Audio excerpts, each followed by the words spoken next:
بسم اللہ الرحمن الرحیم۔ ایک صحابی نے عرض کیا، یا رسول اللہ صلی اللہ علیہ وآلہ وسلم، مجھے اپنی جان، اپنی اولاد اور اہل و عیال کے اور مال کے بارے میں نقصان کا ڈر رہتا ہے۔ آپ صلی اللہ علیہ وآلہ وسلم نے ارشاد فرمایا، تم صبح شام یہ پڑھا کرو، بسم اللہ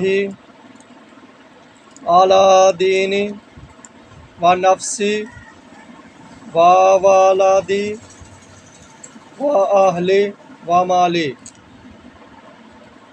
ترجمہ: اللہ کے نام کی برکت ہو میرے دین اور جان پر، میری اولاد اور اہل و عیال پر اور مال پر۔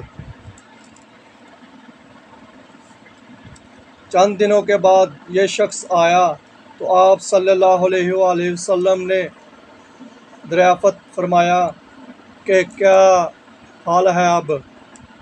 اس نے عرض کیا، قسم ہے اس ذات کی جس نے حق کے ساتھ آپ صلی اللہ علیہ وآلہ وسلم کو مبعوث فرمایا،